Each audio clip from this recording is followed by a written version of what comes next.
우리 하나님 말씀 보겠습니다. 출애굽기 4장.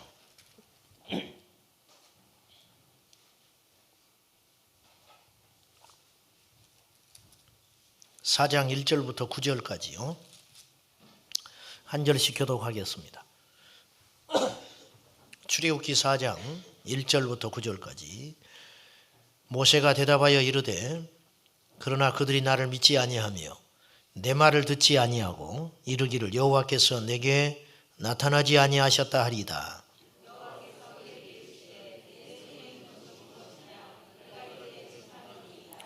여호와께서 이르시되 그것을 땅에 던지라 하시매 곧 땅에 던지니 그것이 뱀이 된지라. 모세가 뱀 앞에서 피하매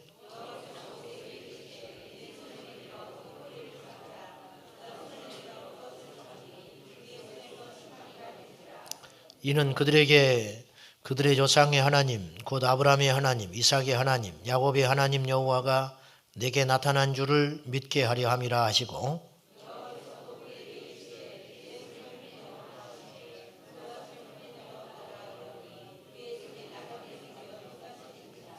이르시되 내 손을 다시 품에 넣으라 하시매 그가 다시 손을 품에 넣었다가 내어보니 그의 손이 본래의 살로 되돌아왔더라.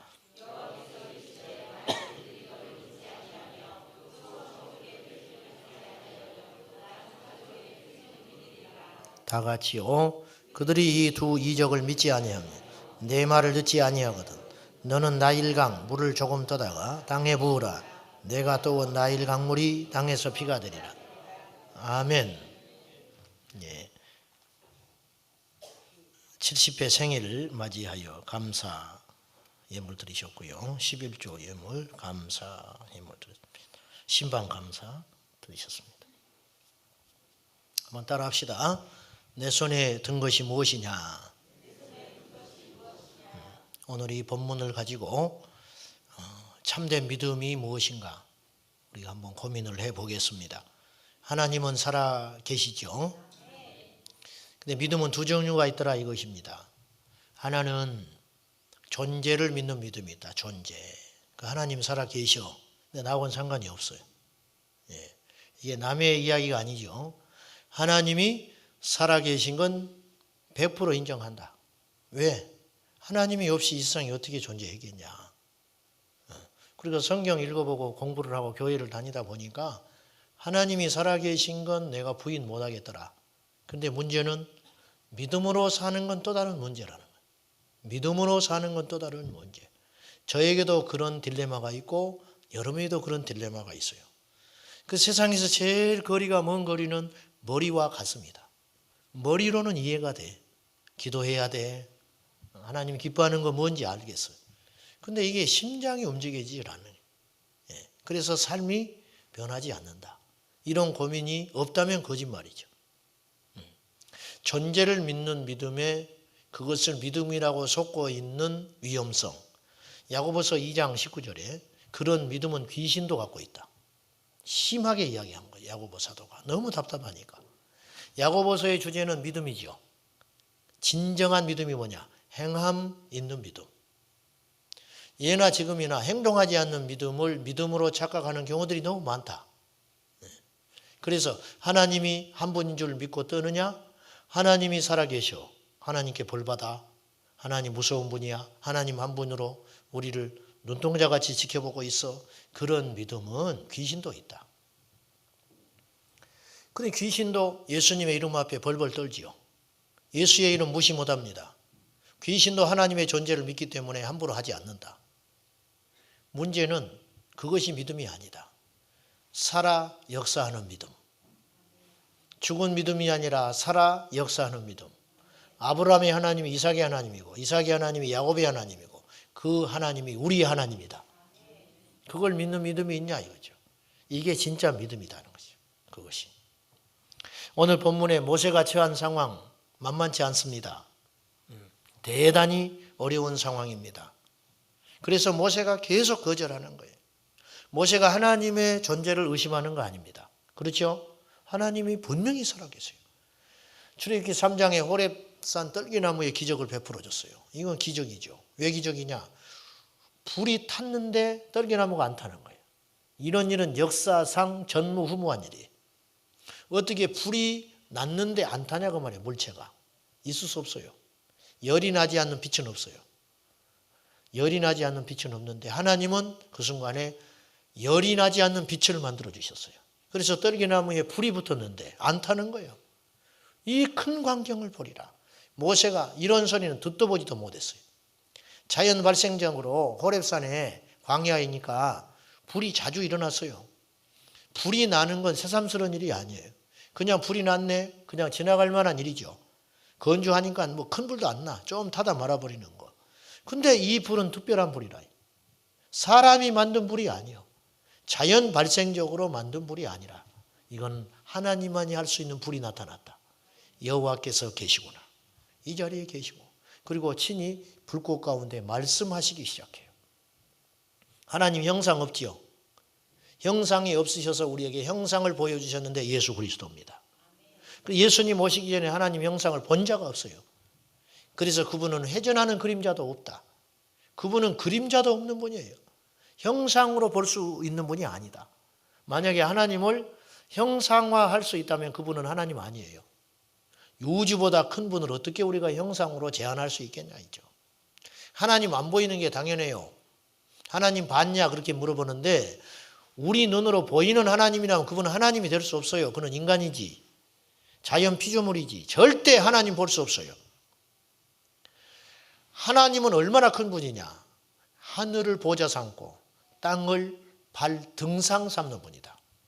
발바닥 삼는 분이에요. 그러니 우리가 티끌만도 못하고 개미만도 못한 존재인데 어떻게 하나님을 아냐고 말이에요. 모르는 게 너무 당연하다. 그래서 그 하나님의 존재를 모세가 의심하진 않아요. 문제는 그 살아계신 하나님, 존재하는 하나님이 나의 하나님은 안 된다는 거예요. 아직. 그래서 계속 거절해요. 모세가 처한 상황은 첫째로 모세는 도망자 신세지요. 애굽에서 살인 저질러가지고 떠나온 지 40년 됐어요. 나이가 많습니다. 80.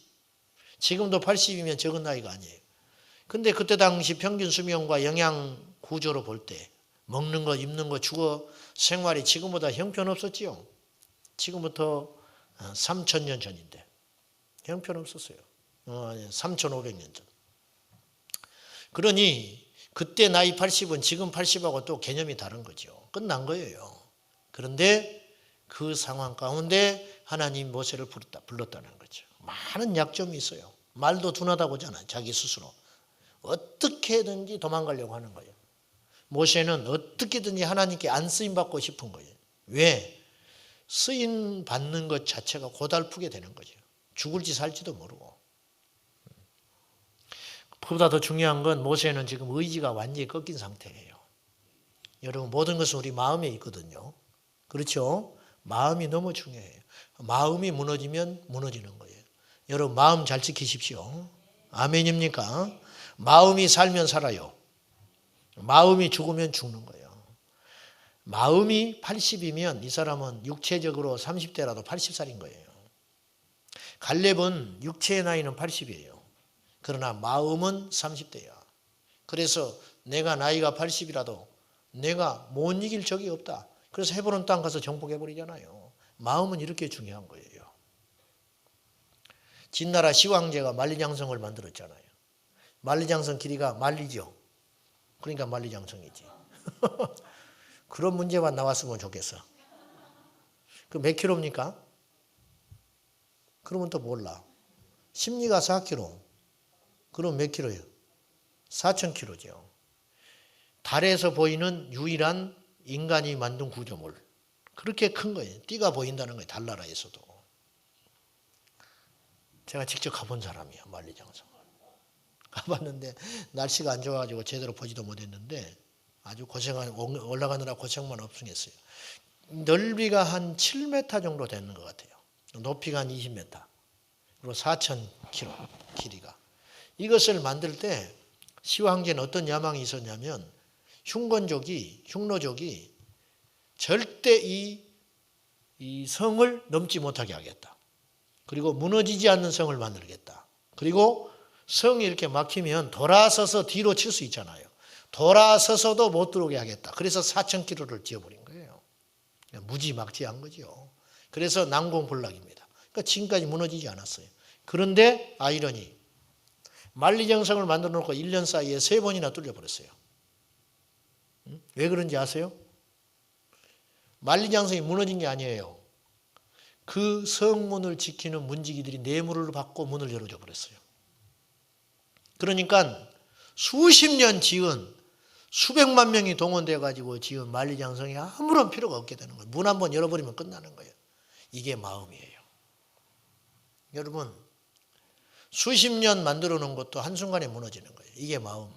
우리 마음이 그렇게 중요해요. 마음을 지켜야 합니다. 좀 다른 이야기인데 모세는 마음이 죽어버린 사람이에요. 지금 보십시오. 처가살이 40년, 후회와 절망과 패배주의, 이해할 수 있죠. 애초에 미디안 광야에서 태어난 사람이라면 기대할 것도 소망할 것도 없어요. 그러나 모세는 40년 동안 세계 최고의 엘리트 교육을 받은 사람이에요. 애굽의 왕실에서, 세계 최고의 도서관에서, 세계 최고의 석학들과 세계에서 제일 좋은 음식을 먹고 세계에서 제일 좋은 옷을 걸치고 세계에서 최고 앞서가는 문화 가운데 40년 동안 왕의 수업을 받았던 사람이 하루아침에 살인자가 돼가지고 처가살이 40년. 아무것도 없어요. 의지가 꺾여버린 거예요. 그래서 거절하는 거예요. 나는 나설 마음이 없는 거예요. 도저히. 다른 사람 찾아보세요. 그거예요. 모세가. 하나님이 하시는 계획도 좋고 하나님의 능력도 나는 의심하지 않지만 한 가지, 나는 안 됩니다. 우리 중에 그럴 수 있다는 거예요. 그건 마귀의 생각이에요. 하나님이 진노하셨어요. 핑계가 안 되는 거예요. 여러분, 참된 믿음, 즉 하나님이 우리를 통해서 행하시는 원리가 있습니다. 그건 뭐냐? 우리 손 안에 있는 지팡이를 보라는 거예요. 다시 한번 따라합시다. 내 손에 든 것이 무엇이냐? 2절 봐요. 출애굽기 4장 2절, 여호와께서 그에게 이르시되 내 손에 있는 것이 무엇이냐? 그가 이르되 지팡이니이다. 이 지팡이는 새삼스러운 지팡이가 아니에요. 양을 칠 때 필수적인 거예요. 자기가 보세요. 이제 그걸로 지팡이 의지하고 걸어야 되기도 하고, 우리가 하다못해 등산을 가도 나무막대기 하나 끊어서 짚고 가면 편하거든요. 그래서 그 지팡이는 필수적이에요. 목동에게. 양이 운동에 빠지면 건져 올려줘야 되고, 그 다음에 양을 치는 들짐승이 나타나면 그것이 무기가 되는 거예요. 필수적인 거예요. 근데 문제는 우리가 실수하고 있는 게 이거예요. 그 지팡이 자체는 아무런 능력이 없어요. 그 지팡이가 무슨 능력이 있어요? 어제 지팡이, 오늘 지팡이 아무 상관이 없어요. 그런데 그날 하나님 만난 모세 지팡이는 달라졌어요. 던져라. 던지니까 어떻게 됐어요? 3절에 뱀이 던지라. 모세가 뱀 앞에서 피해서 도망했어요. 그걸 다시 집으라. 지분이 뭐가 됐어요? 지팡이가 됐어요. 이건 누가 하신 일이에요? 하나님이 하신 일. 죽었다 깨도 인간은 못하는 일이죠. 이 지팡이가 특별한 게 아니에요. 하나님이 함께 하시느냐 못 하시느냐 안 하시느냐, 이게 중요하다는 거죠. 하나님이 행하시는 원리는 새로운 것을 내리시는 것이 아니고 나를 바꾸어 일하시는 거예요.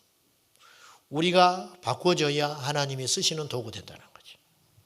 항상 지팡이는 함께 했고요. 또 이렇게 또 상상해 볼 수도 있어요. 그 지팡이의 수명이 몇십 년 가겠어요?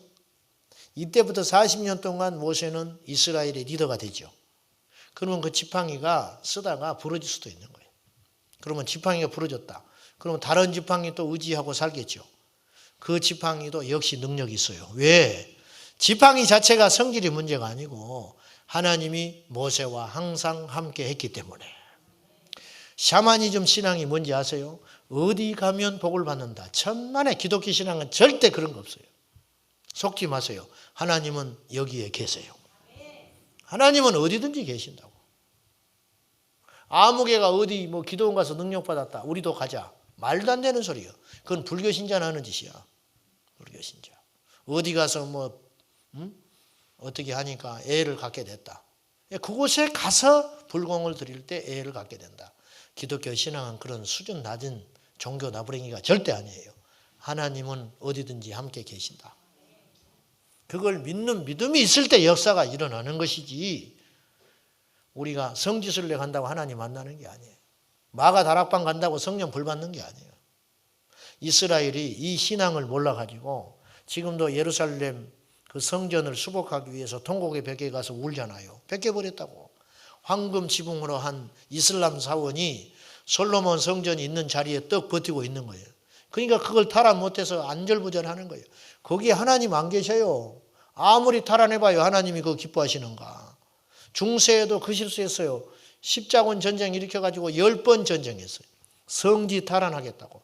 예루살렘 탈환하겠다고.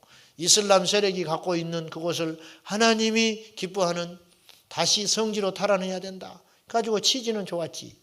안 되는 거예요. 하나님이 그걸 정말 기뻐하는 일이라면 그거 반드시 되찾겠겠지요. 그것이 생명이 아니에요. 어떤 물건이 소중한 게 아니에요. 어디 가서 소중한 게 아니에요. 우리에게 하나님이 함께 하시느냐. 이게 관건인 줄로 믿습니다. 예. 모세 이야기는 바로 우리의 이야기예요. 우리 현주소. 첫째, 이 본문의 말씀을 가지고 참된 믿음에 대해서 정의할 때 저와 여러분이 오늘 깨달아야 할 것이 있어요. 첫째, 따라합시다. 과거에 정죄에서 빠져나와라. 모세는 과거의 살인자.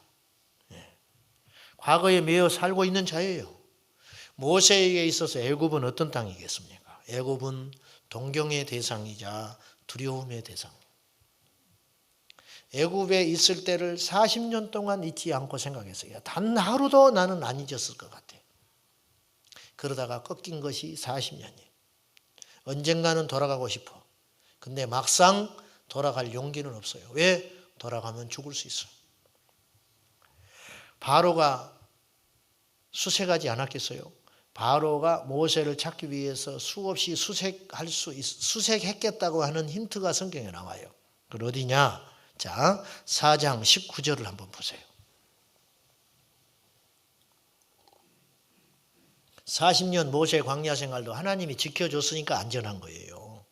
바로가 모세를 못 찾겠습니까? 수없이 척후병 보냈어요. 보시라고. 19절 여호와께서 미디안에서 모세에게 이르시되 애굽으로 돌아가라. 내 목숨을 노리던 자가 다 죽었느니라. 목숨을 노리는 자가 있었다니까요. 모세를 죽이려고. 가시와 같은 존재. 모세에게는 정치적 대적이 있었어요. 분명히 있었을 거예요. 보세요.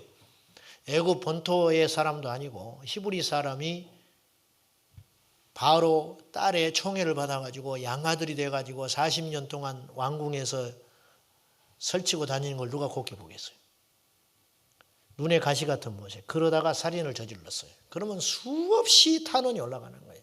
저거 죽여야 한다는 거예요. 그대로 두면 무서운 일이 벌어집니다. 바로에게 수없이 상소문이 올라갔을 거예요. 상상해 보시라고. 그래서 모세를 찾기 위해서 혈안이 돼 있는 거예요. 근데 찾던 잡아서 죽이려던 자들이 다 죽었다 이거예요. 그 40년은 불안한 세월이. 누가 덜커덩 소리만 나도 모세는 가슴이 무너지는 거예요.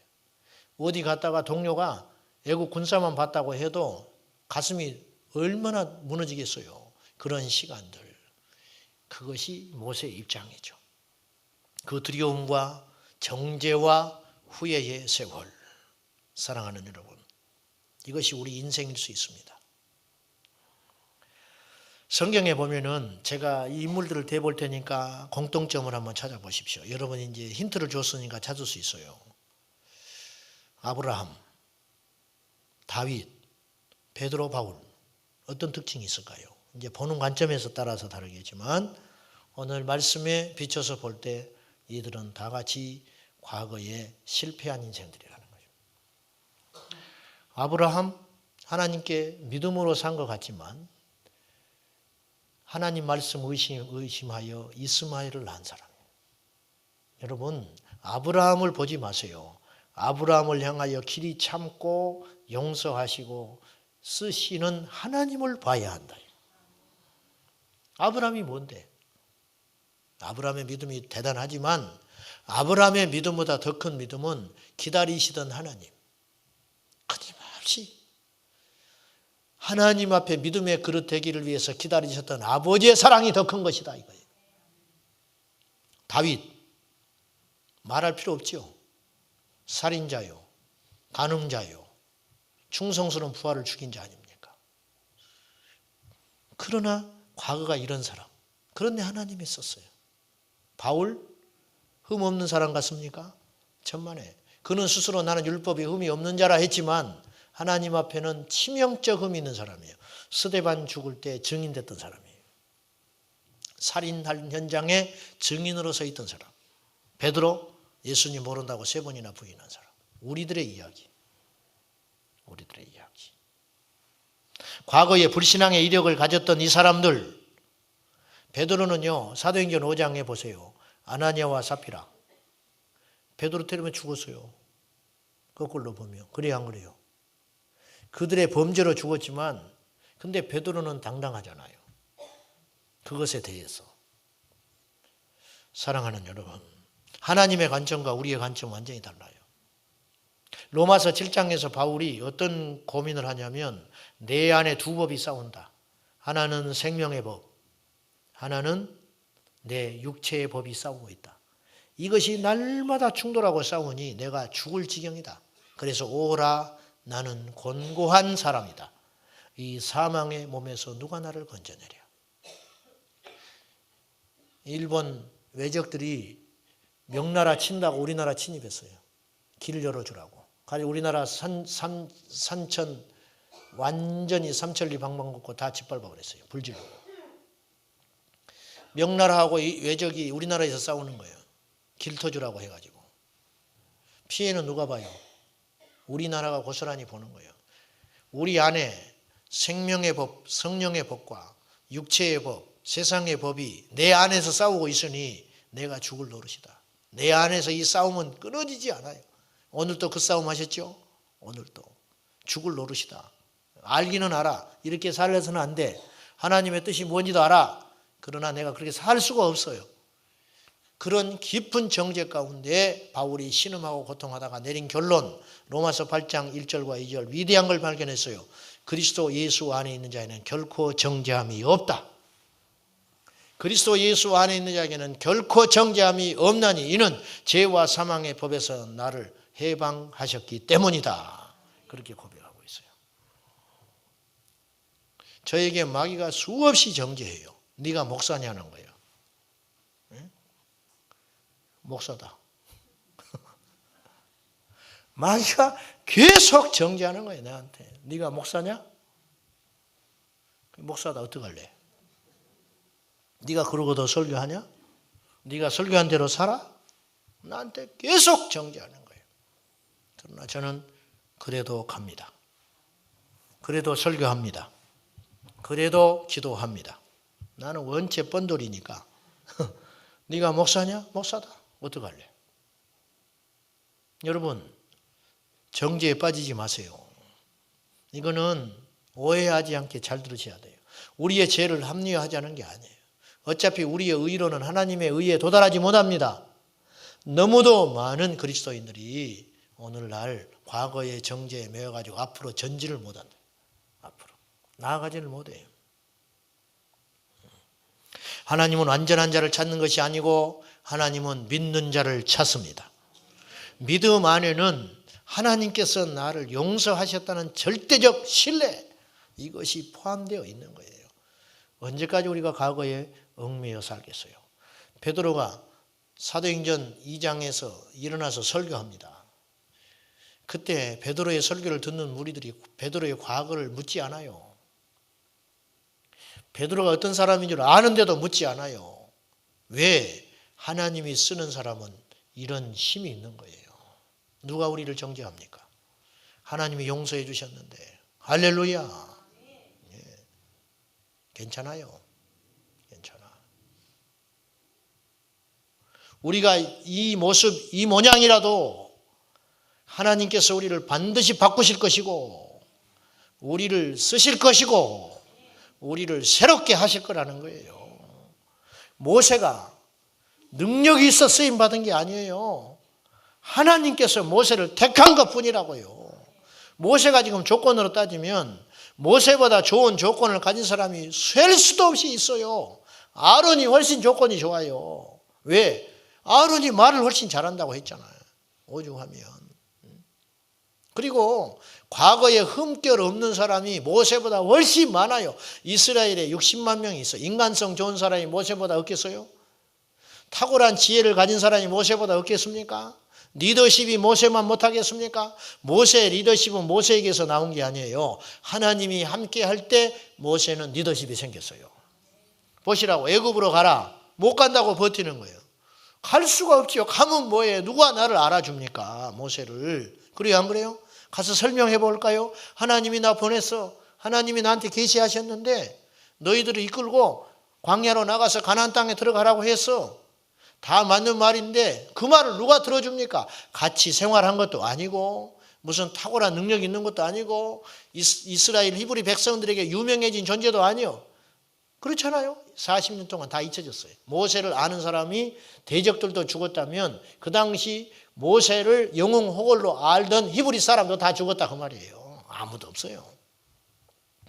우리 주님께서 이 땅에 오셨을 때 제자를 부르실 때 그 예루살렘, 베들레헴 그곳에 그 쟁쟁한 학자들 탁월한 사람이 있었음에도 불구하고 우리 주님은 예루살렘으로 가지 않았어요. 갈릴리에 가서 제자를 찾으셨어요. 갈릴리, 변두리, 벽촌, 무지랭이들을 사는 곳. 왜 그랬냐? 이것이 있어요. 하나님이 쓰기로 하셨다는 것이 중요한 것이지 우리의 환경과 조건은 중요하지 않다. 그래서 두 번째로 우리는 환경이 아닌 하나님을 바라보아야 한다. 우리가 이런 말을 많이 해요. 저도 그렇게 설교했고 듣기도 했어요. 하나님은 준비된 자를 쓰십니다. 근데 제가 이 말씀을 준비하다가 이 본문을 깊이 읽고 기도하는 중에 그 말씀이 100% 맞는 건 아니겠다. 그건 인간의 생각이에요. 그런 말은 세상에도 얼마든지 있어요. 준비된 자를 역사는 쓴다. 맞지요? 그러나 하나님은 꼭 준비가 되어야 쓰는 건 아니에요. 모세가 무슨 준비가 됐는데? 한번 물어봅시다. 결과를 갖고 이야기하지 말고 모세가 이렇게 쓰임받고 능력을 행하고 결과적으로 성공하는 승리하는 믿음의 삶을 살았기 때문에 과거를 추적해 가는 것이지 지금 이 상황에서 모세가 준비된 게 뭐가 있어요? 실어증 걸리고 대인공포증 걸려가지고 말도 잃어버린 사람인데 준비된 게 뭐가 있어? 아무것도 없지. 준비된 건 지팡이 하나밖에 없지. 없잖아요. 뭐가 있어? 유력한 사람이 있습니까? 재산을 모아놓기를 했습니까? 그렇다고 해서 신출귀몰한 무슨 초능력 있는 사람입니까? 그렇잖아요. 그렇다고 해서 자기를 따르는 지지자가 있습니다. 한 명도 없어. 한 명도. 미디안 광야에서도 모세는 왕따야. 그래 안 그래요? 그쪽의 민족 사람이 아닌데 앞에서는 그 장인이 쟁쟁하니까 족장이니까 함부로 못하지만 돌아서서는 술 먹으면서 아이고 저거 어디서 굴러와가지고 제가 여기 어디서 굴러온 거야? 다 그렇게 안 했겠어요? 타향살이 하는 동안에 아무것도 없는 사람이에요. 모세. 자, 준비된 자를 쓰신다? 맞기도 하고 틀리기도 해요. 모세는 되기는커녕 아무것도 없는 사람. 오직 자 이런 말도 해요. 하나님은 기도하는 자를 쓰신다? 그 말도 내 곰곰이 생각해 봤어요. 기도하는 자를 쓰신다? 근데 맞기도 하고 틀리기도 한 것 같아. 진짜 맞는 말은 이것인 것 같아요. 하나님은 쓰기 위해서 기도를 시킨다. 아멘입니까? 쓰기 위해서 기도를 시켜. 자, 기도는 만병통치약. 기도는 마스터 키. 기도는 승리의 지름길. 기도하는 사람은 이길 자가 없다. 기도하는 사람은 기쁨이 넘친다. 기도하면 대적이 물러가고 기도하면 불가능이 가능하게 된다는 거죠. 그런데 하나님께서 쓰실 자는 반드시 기도부터 시키더라. 로이드 존스 목사님이 영국의 대설교가였던 로이드 존스 목사님이 마지막 그는 장수했어요. 비교적. 그리고 전 세계 기독교인들 그 당시 알려진 모든 그리스도인들에게 존경과 신망을 받았던 위대한 설교자. 영국의 대설교가. 로이드 존스 목사님이 공식적으로 80절이 다 돼서 집회 마지막 설교. 그게 뭔지 아세요? 주 예수를 바라보라예요. 마지막 설교가. 공식적인 설교 마지막 설교가. 로이드 존스 목사님의 그날 설교의 요지는 이거예요. 여러분 선하려고 하지 마십시오. 그 노종이 이렇게 말을 한 거예요. 몸부림치지 마십시오. 하나님께 의로워지기 위해서 몸부림치지 말라는 거예요. 우리의 의가 어떻게 되겠냐는 거예요. 오직 한 가지, 주님만 바라봐라. 거기에 소망이 있다. 여러분의 힘으로 뭔가를 하려고 하지 말아라. 주 예수를 바라보라. 그곳에 길이 있고 그곳에 힘이 있고 그곳에 방법이 있다. 노리존스 목사님이 그 설교했어요. 우리를 보지 말고 환경을 보지 말고 예수 그리스도를 보라. 우리는 그래서 스스로 한계를 긋지 말아야 돼요. 마르다가 그의 오라비 나사로가 죽었잖아요. 나사로가 죽었을 때 요한복음 11장에 보면 인상 깊은 장면이 나와요. 예수님과 마르다의 대화 속에서 주님이 요구하는 진짜 믿음이 무엇인가를 보게 돼요. 자, 계속 이야기하지만 모세 하나님의 존재 의심하지 않았어요. 마르다 예수님의 능력 의심하지 않았어요. 그래서 마르다가 이 말을 해요. 예수님을 보고 여기에 주님이 계셨더라면 내 오라비가 죽지 않았을 것입니다. 이것도 믿음입니다. 그래야 안 그래요? 그런 믿음도 사람들은 없었어요. 예수님을 인정하지 않았으니까. 그런데 마르다는 어떤 믿음이 있었냐면 예수님의 능력을 완전히 신뢰한 거예요. 예수님이 우리 오라버니가 죽으려고 했을 때 계셨다면 우리 오라버니 죽지 않고 살았을 거라는 거예요. 이 믿음도 큰 믿음이에요. 그 말을 들은 주님이 이렇게 말하세요. 네 오라비가 다시 살리라. 그러니 마르다가 이 말을 듣고 또다시 이렇게 이야기해요. 마지막 날에는 부활을 할 줄로 믿나이다. 여러분 이것도 큰 믿음이라고. 그래야 안 그래요? 우리는 부활에 익숙해요. 왜? 예수님 부활했기 때문에. 그런데 마르다는 부활한 자를 본 적이 없는 사람이에요. 오직 예수님의 말씀에 의지하여. 자, 마르다가 마지막 날에 내 오라비가 부활할 줄을 믿나이다 라고 말을 하는 것은 평소에 예수님의 말씀을 통해 마르다가 부활에 대한 믿음을 갖고 있었다는 뜻이에요. 부활 사상은 구약에 없는 사상이에요. 부활 사상은 예수님이 오면서 시작된 사상이에요. 부활을 이야기한 분은 예수님밖에 없어요. 인류 역사상 부활에 대해서 이야기한 분은 이 부활의 비밀과 계시를 가르쳐준 분은 예수밖에 없어요. 그래서 제자들과 따르는 무리들만 부활에 대한 소망을 갖고 있었을 뿐이에요. 그것도 반신반의했어요. 그런데 예수님이 죽으시고 부활할 걸로 믿는 자는 거의 없었죠. 그런데 그분이 부활했을 때 제자들의 믿음은 확실해졌잖아요. 그런데 예수님의 부활을 목격하기도 전에 마르다는 어떤 믿음이 있었느냐?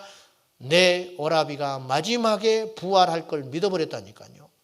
죽어서 장례 치러가지고 4일간 굴에 들어가서 그 팔레스타인 기후에 뜨거운 기후에 썩어서 시체에서 냄새가 나는 즈음에 마르다는 부활할 걸 믿었다니까. 이 시체가 썩어 문드러져서 없어져 버려도 마지막 날에 하나님의 능력으로 내 오라비는 완벽한 몸으로 부활할 걸 믿었어요. 놀라운 믿음이죠. 이런 믿음 우리도 갖기 힘들어요. 예수님의 부활 전에 이 믿음을 갖고 있었다는 건 엄청난 믿음이라고 말이에요. 그런데 주님은 그 말을 받아서 아쉬웠게도 이렇게 이야기해요.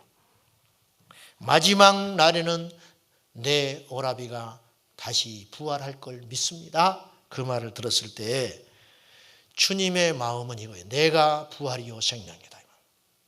나를 믿는 자는 죽어도 살겠고 살아서 나를 믿는 자는 영원히 죽지 아니하리라. 마르다의 믿음이 굉장히 큰 믿음이었지만 마르다에게 치명적인 약점이 하나 있었는데 지금 살아난다는 믿음은 없었다는 거예요. 이게 바로 마르다가 그어버린 믿음의 한계예요. 아시겠습니까? 무슨 말인지. 우리는 기도할 때도 한계를 긋고 기도하죠. 안 그래요? 솔직히? 안 그런 분들만 오셨구만. 뭐하러 오셨어 그냥. 믿음이 이렇게 좋은데 뭐하러 오셨어. 저기 가서 순교나 해버리지. 저 이슬람에 가서 순교나 하고 총이나 땅땅 맞자 죽지. 시리아에서 어떤 일이 있었는지 알아요? 최근에 시리아에서 목사님이 현지 목사님, 선교사 아니고 아랍인 목사님이 아침에 나가서 전도하고 돌아왔어요. 예? 아침에 쭉 전도하고 돌아오니까 이분에게 아들 넷이 있었어요. 넷이 다 죽어버렸어요. 오후에 오니까. 왜? 예수 믿는 목사의 아들이라는 이유로 계획을 세우고 있다가 와서 다 칼로 난도질해서 죽여버렸어요. 페이스북에서 올라갔더라고요. 사진이. 가죽 하얀 옷 입은 목사님이 아들 시체 땅 뉘어놓고 망연자실하고 통곡하고 있었어요. 이게 현실이에요. 우리에게 이런 일이 닥쳐도 예수 붙잡고 살 것인가? 여러분, 하나님이 안 지켜주고 뭐 했대? 그런 소리 하지 마세요. 그런 소리 하지 말라고. 그걸 뛰어넘는 게 믿음이라. 그것에 갇히면 그건 기복신앙이고 샤머니즘이라고. 그건 인격적 믿음이 아니에요. 사랑하는 여러분, 믿음의 한계를 그으면 안 돼요. 다시 이제 돌아왔어요. 믿음의 한계를 긋지 말아라. 환경이 나아지면 되겠지. 그건 하나님이 하시는 일이 아니에요.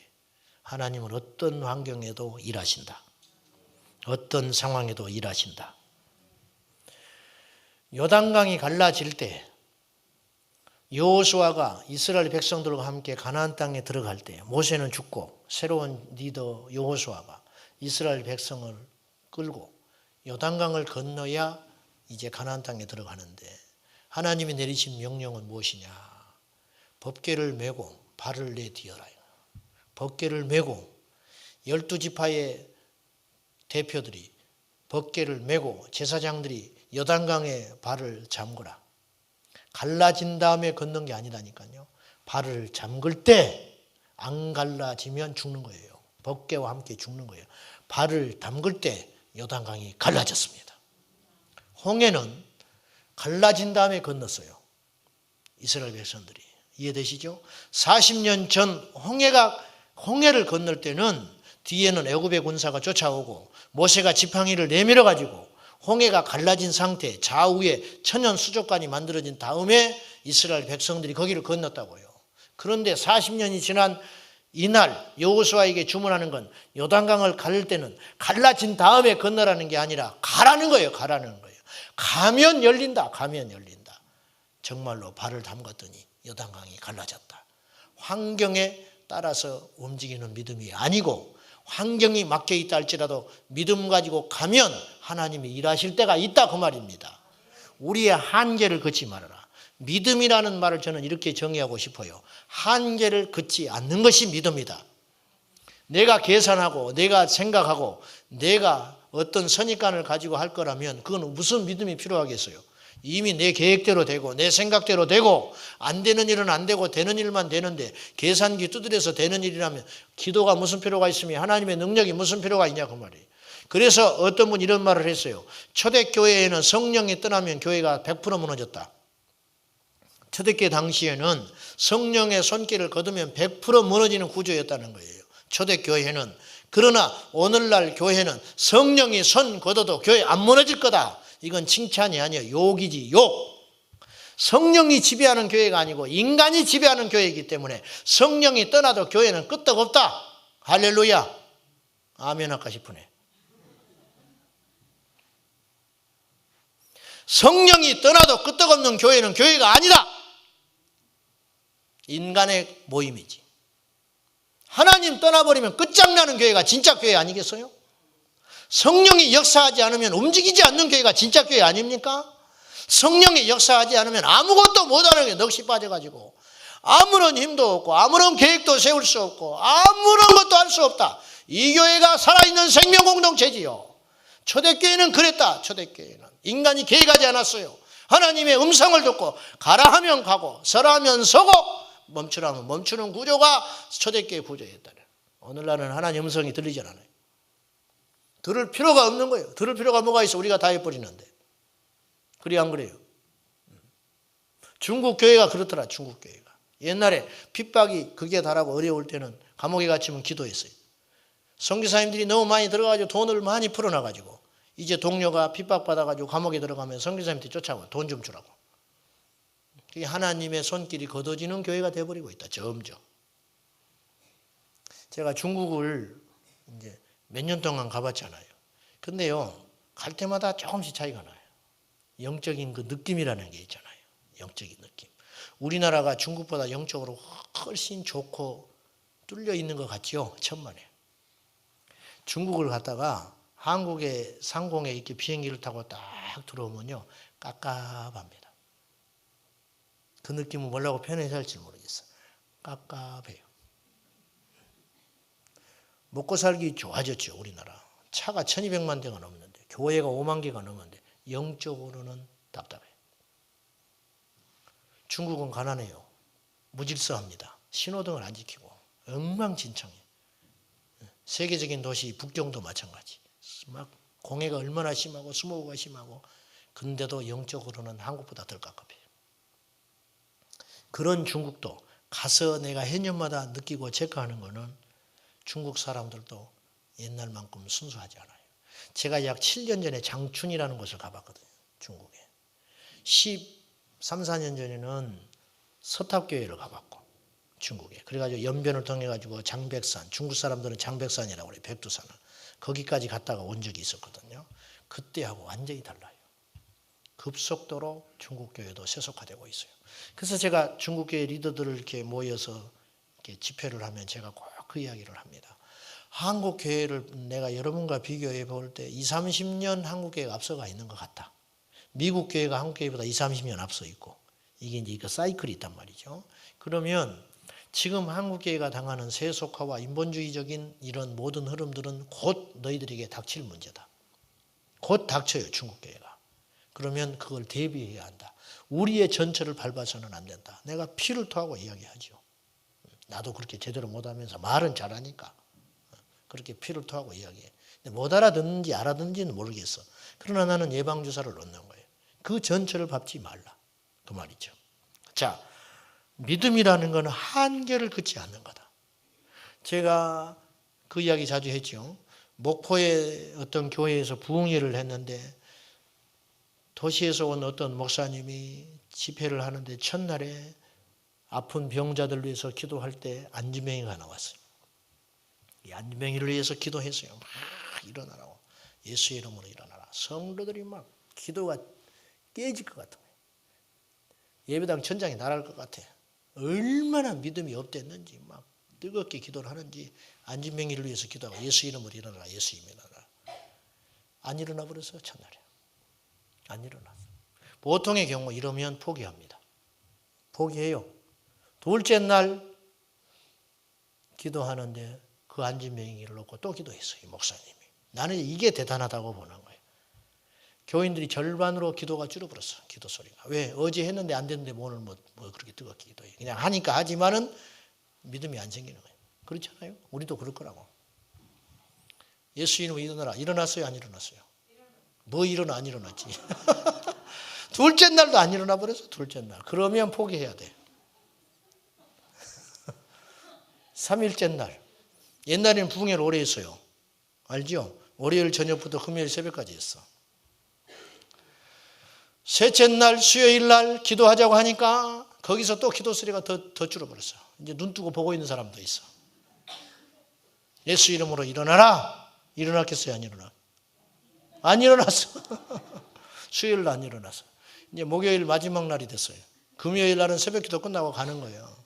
목요일 날. 그러니까 나온 사람도 대단하고 기도하는 목사님도 대단하고. 넷째 날 기도하는데 몇 사람 기도 안 해. 목요일 날은. 아예 뭐야 이거 도대체. 그날 일어나 버렸어요. 예수 이름으로 그날 일어났다니까요. 하나님은 능치 못할 일이 없어요. 하나님은. 사랑하는 여러분, 믿음의 한계를 긋지 마세요. 그리고 과거의 정죄에서 헤어나오세요.